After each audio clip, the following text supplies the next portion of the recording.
주말 사이 투자자들의 관심을 사로잡은 월가의 최대 화제거리, 아무래도 워런 버핏이 이끄는 버크셔 해서웨이가 아닐까 싶은데요.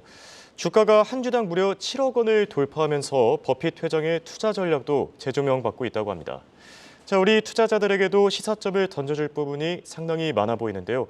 오늘은 이 문제를 주제로 얘기 나눠보겠습니다. 도움 말씀에 한국경제신문의 한상춘 논설위원 나와 계십니다.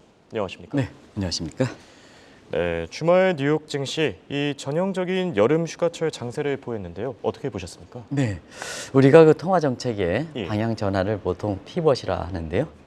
증시에서도 그 방향 전환되는 것을 티핑 포인트다. 그래서 이번 주에는 그 티핑 포인트 이 점을 그 염두에 두셔야 되지 않냐 생각합니다. 예.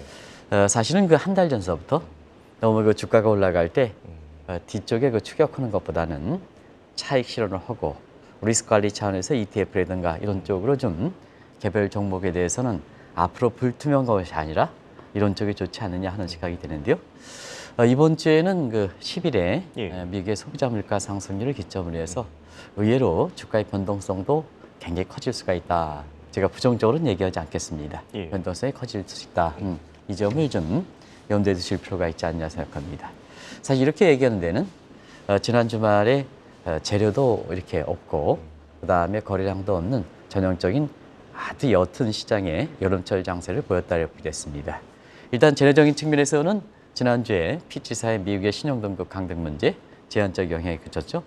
그리고 고용지표는 사실상 그렇습니다. 증시에 미칠 만한 큰 변화는 크게 변화는 없었거든요. 예. 그런 측면에서 빅테크 종목을 중심으로 해서 차익 실현하는 과정에서 3대 지수가 떨어졌다 이렇게 됐습니다. 이번 주 10일이죠. 예. 이게 소비자 물가 상승률이 이렇게 되는데요. 지금 상태에서는 인플레 추가 안정이냐, 작년 그 6월부터 물가가 계속해서 안정되어 왔는데요. 추가 안정이냐, 아니면 인플레 재발이냐, 요게 하나의 그 티핑 포인트가 될 수 있는 소지가 되는데요. 아시겠습니다는 지금 상태에서는 인플레 재발 우려가 있습니다. 재발 우려가 있기 때문에 이것이 차익 실현과 겹쳐서 주가가 의외로 떨어질 수 있다 하는 것을 말씀을 드리겠습니다. 현 시점에는 뭐 다들 아시죠? 예. 이렇게 미국의 그 CPI 상승률이 7월 3.3% 내외 정도 되는데요. 대체로 하면 3.2에서 3.4% 정도로 중간선이 3.3% 정도 되는데요.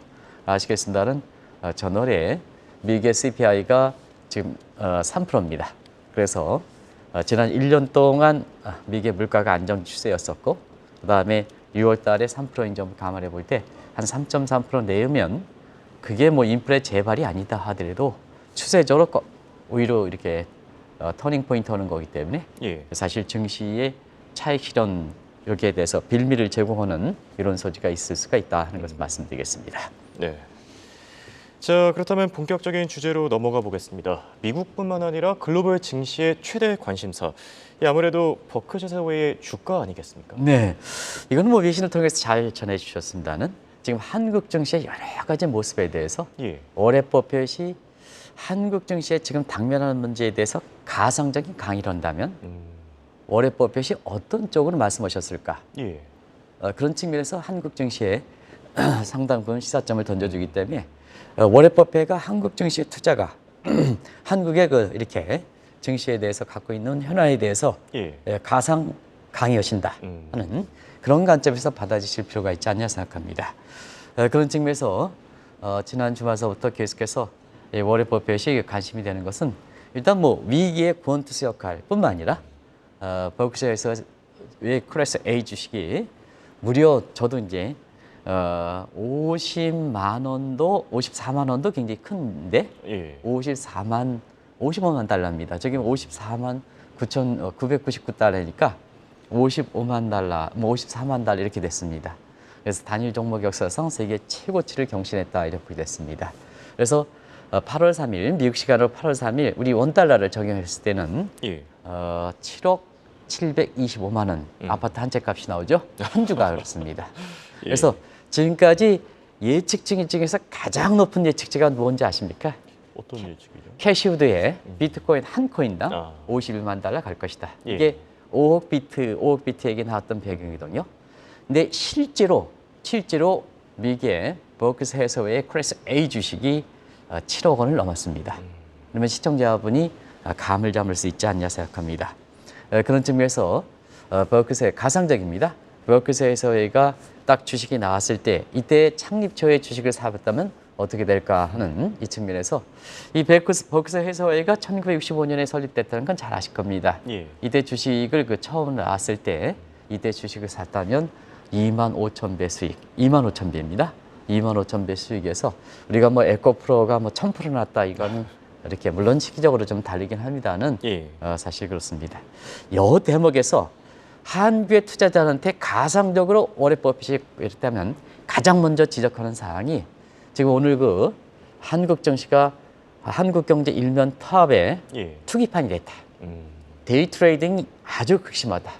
이건 젊은 사람뿐만 아니라 나이 드신 사람도 지금 너무 한국의 증권사들이 디지털 환경으로 넘어갔습니다. 그러다 보니까 이런 환경을 만들어주는 겁니다. 그래서 사실 그런데요. 지금 데이 트레이딩이 굉장히 돼서 사실 기업들이 자금 조달, 그다음에 개인의 이렇게 재테크 수단, 재산 증식 수단으로서 본래 그 증시에 갖고 있는 양대 기능인데요.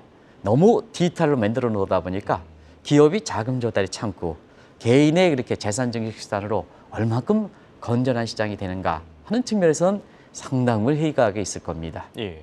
그런데 사실 버크셔 해서의 그 클래스 A 주식이 7억 원이 넘는 시점에서 워렌 버핏이 중요한 말씀을 하셨습니다. 장기적 관점에서 시장에 역행하는 게 아니라 시장에 순응해서 복리 효과를 누리는 거다. 과거에 갖고 있었던 내용들을 다시 한번 강조했습니다. 예. 그런 관점이거든요. 그런 과정에서 워렌 버핏의 일관성을 유지하는 것이 재산 증식이다 하는 측면에서 한국 증시에 지금 데이 트레이딩이 극에 달하고 있는데요.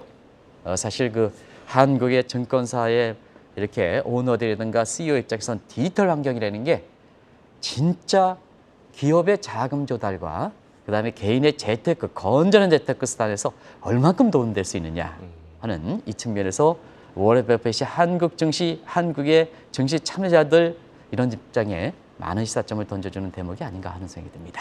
예. 얘기를 듣다 보니까 지난주가 생각이 나는데요. 지난주에 질문을 하나 던져주셨었죠. 피치를 믿냐 아니면 워런 버핏을 믿냐. 네. 제 기억으로 제가 워런 버핏을 믿는다라고 대답을 했었는데 자 이렇게 워런 버핏의 영향력 가면 갈수록 커지는 것 같습니다. 특히 올해는 이 장기간 침체 국면에 있었던 일본 증시, 경제 살려놨다고 볼 수 있지 않겠습니까? 네. 영향력 지수 가지고 이제 얘기 평가하는데요. 예. 영향력 지수는 예를 들어서 A 회사가 오너의 영향력이 있을 거고 그다음에 이 기관 자체 영향력이 있을 겁니다. 그렇죠. 그래서 만약에 상장회사인데 액면 분할이라든가 유상증자를 많이 해놓고 주가가 아주 낮은 수준에 가려면 오너의 영향력을 갉아먹습니다. 이런 관점에서 영향력 지수 많은 그 기법이 있는데요. 예. 상장사의 이렇게 특히 증권사를 비롯한 금융사의 영향력은 그런 각도에서 평가한다 이렇게 됐습니다. 그런 과정에서 일단 두 가지 지표로 본다면 예. 각각 분야가 다르긴 하지만 각각 분야에도 똑같은 관점에서 이렇게 보면 국제금융시장의 영향력은 지금 가장 높다 이렇게 됐습니다. 지금 상태에서 세계 경제를 이끌어가는 제넷 앨런, 제롬 파월보다 영향력이 월등히 높다 이렇게 보시됐습니다. 예. 오죽했으면 미국의 바이든 정부의 세계 경제를 이끌어가는 미국의 실질적인 경제 컨트롤 타에 해당되는 제넷 앨런이 지난번 은행 위기 때도 워렌 버핏에서 자문을 구했다는 것은 잘 널리 알려질 겁니다. 그러면 이것을 세계경제 대통령이다 얘기하는 페드의 역사적인 페드 의장과 한번 비교해 보겠습니다. 예. 지금 상태에서 뭐 시청자 여러분, 지금은 현 의장이 제롬 파월이지만 제롬 파월이 영향이 높다 하는 시각에 있어서는 아마 개인적으로 보면 1930년대 미국 경제를 이끌다가 미국 경제를 대공화로 이끌었던 에클스 정도로 나오지 않겠나 이렇게 보고 있습니다. 이건 나중에 평가할 대목이다 이렇게 됐습니다. 예. 지금 뭐 파월 의장이 얘기 한마디 한마디가 시장에 신뢰를 잃어서 거의 영향을 미치지 못하고 있죠. 그런 관점에서 보면 1913년 페드 설립 이래로 페드 의장 중에서는 가장 영향이 높은 사람이 제넷 앨런 그린스펀이다 이렇게 됐습니다. 이분이 그 세계경제 대통령이다 이렇게 얘기했던 것은 이분의 기점으로서 나왔던 겁니다. 그런 관점이거든요. 그러나 지금 페드가 그다음에 제롬 파월이 신뢰를 있다 보니까 민간을 중심으로 제2의 페드를 설립해야 된다, 연준을 설립해야 된다 할 때 누구를 모셔야 되느냐? 워렌 버핏을 모셔야 된다 하는 이런 쪽에 이렇게 얘기들이 많이 나오는 것은 지금 뭐냐 역대 의장 중에서도 역대 의장들과 비교해 봐도 워렌 버핏이 더 영향력이 높다 이렇게 됐습니다. 또 한 가지 예. 지금 한국 사회에서 저출산 고령화 문제로 인해서 자꾸 뭐냐 디지털 환경을 만들어내면서 이렇게 나이 드신 경륜이 많고 이런 사람들을 자꾸 이렇게 쫓아내서 사실상 뭐냐 지금 한국의 인구 구조에서 저출산 고령화 문제에서 해외에서 사실 그 글로벌 솔루션에 의한 이민자라든가 이런 측면에서는 사실 지정학적 위험 때문에 어려운 상황에서는 그래도 경륜이 있는 사람들을 많이 이렇게 활용하는 선진국의 모습을 받아들여야 되거든요. 예. 근데 디지털 만들어 놓고 한편으로는 데이터를 향해서 증시의 기능을 무력화시키고 사람을 쫓아내고 그러면 한국 사회에서 정작 그 기업이라든가 증권사 입장에선 뭐를 하는 거냐? 그 회사가 오너를 위하는 거냐?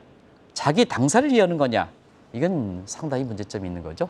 근데 버핏이라든가 부회장은 찰스 망거 같은 경우는 나이가 들어서 영향이 높아지는 그래서 그 영향을 통해서 미국 경제가 어려울 때 국민들을 위해서 기여하는 이 모습은 상당히 시사점을 던져주는 것이 아닌가 생각하고요. 또 한 가지는 어려울 때 액면 분할을 추진하는 게 있습니다. 근데 버크셔에서의 크래스 A 주식이 7억 원 정도 이렇게 되지 않습니까? 그런 측면에서는 한국에 지금 많은 시사점을 던지죠. 그 대표적인 게 카카오입니다. 카카오 같은 경우에는 우리도 이 방송을 통해서 네이버와 비교해서 카카오가 원투자자는 미래 잠재 가치를 위해서 투자하는데 자 카카오 직원들이라든가 의장이라는 사람은 조금만 잠재 가치가 있으면 또 계열사 200개 만들어 놓거든요. 그러면 원 카카오에 투자했던 사람들은 배신을 당하는 거거든요. 배신을 당하는 거거든요. 그런 측면에서 워렌 버핏은 액면 분할 추진하지 않고 있습니다. 그다음에 유상증자 잘 추진하지 않고 있습니다. 결국 주가가 한 주식이 7억이 되면 이 자체가 워렌 버핏뿐만 아니라 임직원들 그다음에 거기에 투자했던 주주들한테 굉장히 보답해 주는 겁니다. 예. 그런 관점에서 보면 내가 주식에서 조금 안다고 해서 유상증자 추진하고 액면 분할화 추진하고 하면 나중에 결국 카카오권이 된다. 지금 아주 카카오의 주가가 죽을 쓰고 있죠. 예. 그런 측면에서 한국에 많은 시사점을 던져준다는 걸 말씀드리겠습니다. 지금 시점에서 그런 대목을 아마 시청자분도 많이 공감하시지 않겠나 하는 생각이 듭니다. 네. 자, 버핏 회장을 떠오르면은 생각나는 단어, 이 소방수 그리고 구원투수가 아닐까 싶은데요. 올해는 유독 더 돋보이지 않았습니까? 네, 돈을 벌 때는 사실 나를 믿었던 사람들을 이익을 주면서 돈을 벌어야 됩니다. 예. 근데 나만 돌고 오고 다른 사람한테 피해를 준다 하면 이거 오래가지 못합니다. 그런 관점에서 항상 돈이라는 것은 남을 도와주는 관점에서 둬야 된다 하는 측면을 말씀드리는데요. 이거는 뭐냐? 누누이 워렌 버핏은 그동안 많은 일을 했습니다. 그런데 올해 들어서 시청자분 잉크가 마르기 전에 생생했던 내용들을 좀 중심으로 해서 말씀드리면 자, 연준이 인플레가 고집했을 때 은행위기가 닥쳤었죠. 그런데 중앙은행은 라스트 리조트 기능 사실 국민들이 어려울 때 발권력을 이용해서 마지막으로 풀어주는 게 라스트 리조트 기능이거든요. 예. 그런 관점에서 보면 제롬 파월과 연준 입장에서는 그런 라스트 리조트 기능인데도 불구하고 인플레 이렇게 고집하는 상태에서 이번에 은행이 극복에 도움되지 못했죠. 그런 측면에서 한편에서는 실질적 경제 컨트롤 타워에 해당되는 사실 제닛 앨런이 주도하고 있는 예일 거시경제 패러다임으로 이 문제를 풀어주고 예. 두 번째는 워렌 버핏과 같은 이론들이 은행 위기에서 은행주를 매입해서 그 은행 위기에 됐으니까 누가 은행주를 사주겠습니까? 근데 은행위를 사줌으로써 은행에 대한 유동성을 공급해주고 유동성을 공급해주니까 은행위를 극복하는 거 아니겠습니까? 예. 결과는 어땠습니까? 2분기에 뭐냐? 2분기에 은행주의 실적이 상당히 개선되면서 애플과 함께 지금의 2분기에 미국의 버크셔 회사의 그 실적이 굉장히 좋게 나온 거 아니겠습니까? 그렇죠. 요즘 활력이 많은 강수민 캐서가 이렇게 보여줬지 않습니까? 예. 또 한 가지는 워렌 버핏과 리틀 워렌 버핏. 저는 리틀 워렌 버핏이라고 언론에 쓰는데요. 사실 여기에는 따라가지 못하지 않냐는 빌 에크먼과 예. 최근에 미국의 피치사의 사실 국가 신용등급 강등 조치 이후에 자 워렌 버핏은 국채를 매입해 줬습니다. 근데 빌 에크먼은 공매도 철회했습니다. 예. 자 정영국 PD께서 사실 미국의 10년물 국채 금리에 대해서 한번 일주간 그래프를 보여주시겠습니다. 일주간 그래프를 보여주시겠어요? 아니면 지난주에 장중 그래프를 보여주시든가 예. 일주간 그래프를 보여주시면 지금 나오겠습니다는 사실 지금 상태에서는 워렌 버핏이 매주간 100억씩 달러하는 과정에서 사실 채권 금리가 지난 주말에 많이 떨어졌습니다. 예. 채권 금리가 많이 떨어졌다. 여기 나오는 것처럼 굉장히 3% 정도 떨어졌죠. 자, 이렇게 보겠습니다. 저렇게 떨어졌죠. 자, 공매도 치는 빌 에크먼과 그다음에 채권을 사준 사람과 어떤 차이냐? 여기 금리가 떨어졌다는 것은 채권 가격이 올랐었던 겁니다. 예. 그러면 결과적으로 워렌 버핏은 미국이 어려울 때 국채를 매입했던 것이 좀 시간을 봐야 되겠습니다는 대단히 이익을 보는 거고 어려울 때 빌 에크먼 것처럼 국채에 대해서 공매도차를 하면 손실이라는 거죠. 손실이라는 거죠. 그런 각도에서 사실상 금융사라든가 이런 국가가 위기에 처하면 최대 손실을 피하는 최대 손실을 나는 겁니다. 그런 관점에서는 어려울 때 도와줘야 됩니다. 이것이 워렌 버핏이 지금까지 장기간 이렇게 세계에서 가장 영향이 높을 정도로 이렇게 올라온 배경이다 하는 걸 말씀드리겠습니다. 예.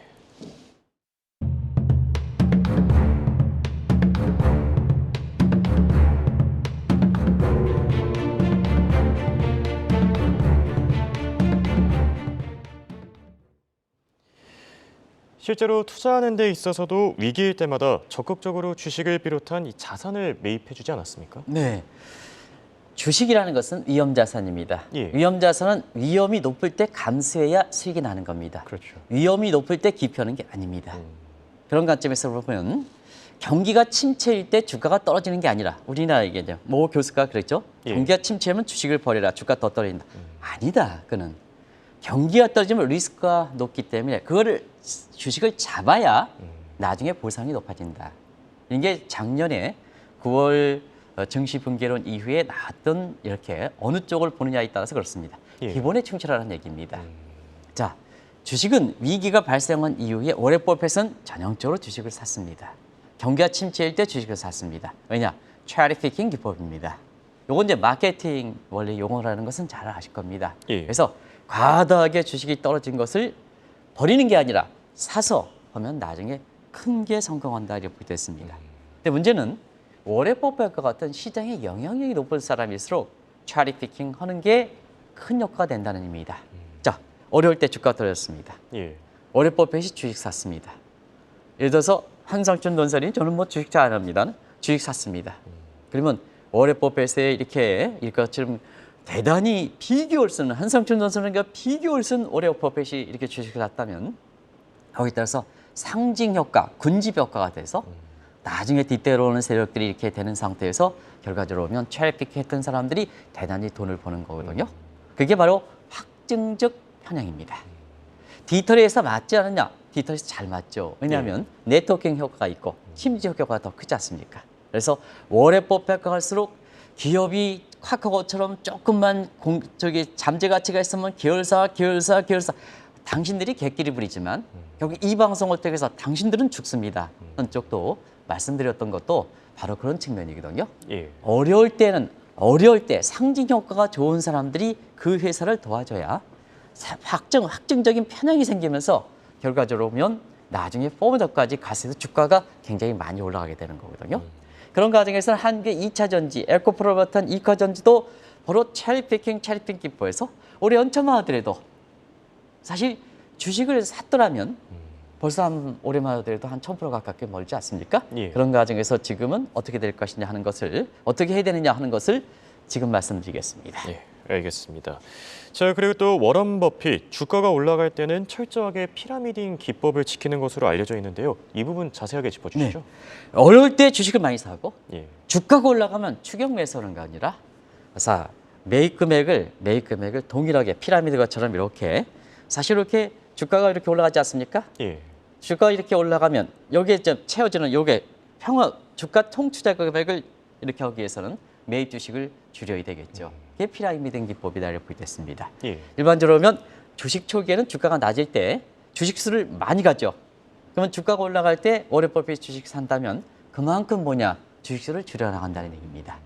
그런데 지금의 한국 증시에서 포머죠. 신용일을 걸고 뭐고 하는 사람들 같은 경우는 어떻게 하냐 하면 주가가 올라가면 추격 매수, 주식 매입수를 늘리죠. 예. 늘리죠. 근데 어느 순간에 주식을 프레시쿠시 되면 어떻습니까? 결과적으로 보면 상당 부분 뭐냐? 포머족들이 피해가 본다는 얘기입니다. 예. 지금의 한국 증시의 2차 전지를 비롯해서 여러분한테도 계속해서 차익 실현을 경고했는데요. 이 피라미드 기법이 바로 주가가 올라가면 선입선출, 회계월에 따라서 먼저 산 것은 차익 실현을 해달라는 얘기입니다. 선입선출법에 따라서 사실 차익 실현을은 이것을 제시하는 거다 하는 것을 말씀을 드리겠습니다. 한국 2차 전지 투자자들한테는 많은 시사점을 던져주는 것이 아닌가 하는 생각이 듭니다. 예, 알겠습니다. 그리고 또 다른 워런 버핏의 특징, 돈을 벌기에 앞서서 돈을 벌기 위한 인프라 투자에 신경을 쓴다고요? 네, 요즘 유튜브라든가 이런 통해서 이렇게 사실 경제 공부하시는 분은 많습니다. 예. 그런데 이 유튜브들이 너무 규제가 없기 때문에 사실 이상한 경제 공부를 하는 경우가 많습니다. 예. 그리고 유튜브가 뭐든지 경제 지식은 좋은 게 있고 나쁜 게 있으면 경제가 좋은 게 있고 나쁜 것을 다 흡수해야 제3자 입장에서 객관적 지식이 형성되는 겁니다. 근데 유튜브가 굉장히 잘못된 점이 하나가 있는 점은 내가 고르는 사람, 홍 앵커가 잘못된 정보를 전해준다 하더라도 그 사람에 대해서 신드림 형성에 대해서 잘못된 정보를 이렇게 하다 보니까 유튜브만 골라보다 보니까 어떤 문제가 되느냐. 잘못된 정보를 계속해서 뜯어보면 나중에 보면 아주 잘못된 정보를 마치 교훈처럼 생각한다는 얘기입니다. 커먼센스처럼 얘기한다는 얘기예요. 이게 유튜브의 단점이거든요. 그런 관점에서 보면 워렌 버핏일수록 가장 기본적인 사항, 제3자 객관적인 기본 사항에 충실한다는 얘기입니다. 이게 트렌드 분석이죠. 예. 그래서 세계 경기의 각적에서 보면 트렌드에서 늦게 가더라도 트렌드 분석에 치중하는 겁니다. 그래서 세계 경기 트렌드, 각국의 인구 구성이라든가 이런 쪽인데요. 이런 걸 통해서 지금까지 이렇게 나온 게 아니라 앞으로 다가올 알파 라이징 종목, 지금은 없지만 알파, 앞으로 떠오를 라이징, 이 종목은 무조건 담는다는 얘기입니다. 이게 뭐냐?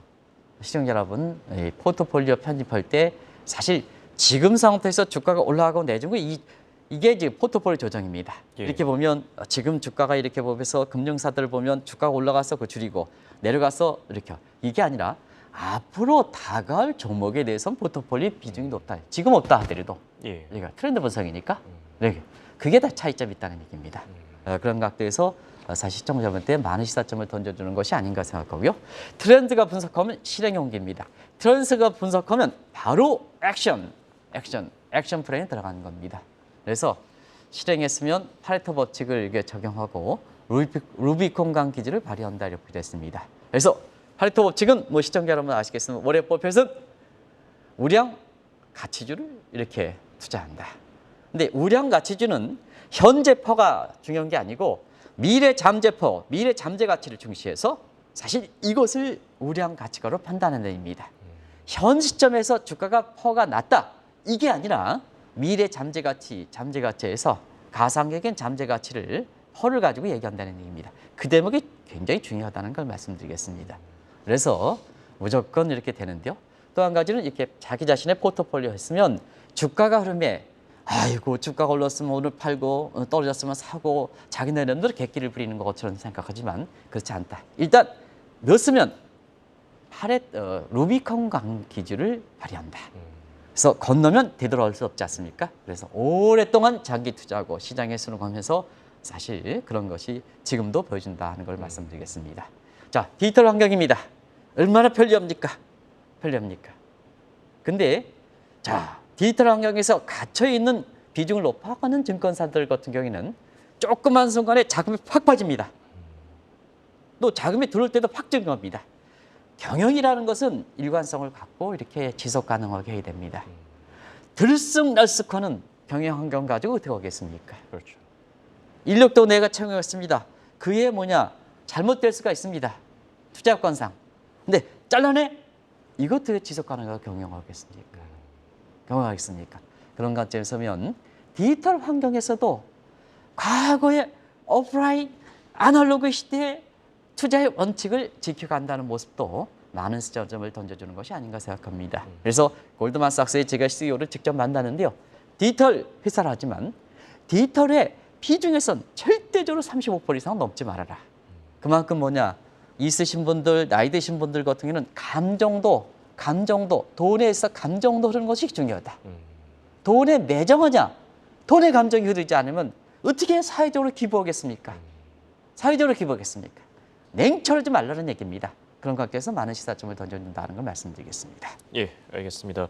자, 결론을 맺어보겠습니다. 버핏 회장이 우리 투자자들에게 주는 시사점 마지막으로 정리해 주시죠. 네, 그건 자막의 1번 자막까지 시간이 부족해서 예. 준비는 많이 해왔습니다는 가지겠습니다. 맨 처음엔 젊었어요. 주식 투자도 마찬가지입니다. 젊은가 모험을 즐겨라. 그리고 어느 정도 주가가 올라가면 중용의 지위, 나이 드신 사람의 철학이라든가 이런 경륜을 중시해라. 그리고 마지막은 겸손과 배려를 해라. 정말로 뭐냐? 남을 위해서. 그것도 내 회사에 이렇게 만드는 것이 아니라 남을 위해서, 철저하게 남을 위해서 도울 때는요. 자, 워렌 버핏 보겠습니다. 버핏 회사 장학재단 만듭니까? 안 만듭니다.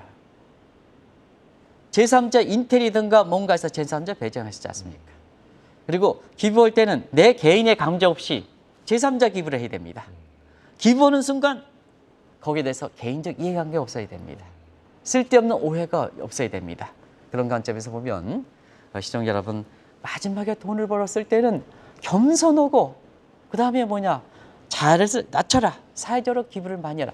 뭐 시청자 여러분, 워렌 버핏이 기부하는 내용들을 보면 잘 아실 겁니다. 많은 시사점을 던져주지 않냐 생각합니다. 다 그런 거 아닙니다. 우리 부자분들 다 그런 거 아닙니다.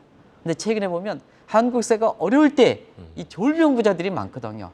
과신혼되든가 뭔가 이렇게 하는 그런 가정에서 많기 때문에 한국 이렇게 지금 경제라든가 지금 증시 투자 입장에서 가상적으로 워렌 버핏을 하려면 굉장히 많은 시사점을 던져주는 것이 아닌가 하는 생각이 듭니다. 오늘 아침에 이렇게 해서 좀 이렇게 주식투자 관련해서 이렇게 열띠게 해서 죄송합니다. 여러 가지 어려운데 근데 이것이 꼭 지켜야 할 대목이 아닌가 생각합니다. 예, 알겠습니다. 이렇게 오늘은 버핏 회장의 투자 전략을 주제로 얘기 나눠봤습니다. 지금까지 도움 말씀에 한국경제신문의 한상춘 논설위원이었습니다. 대화 고맙습니다. 네, 고맙습니다.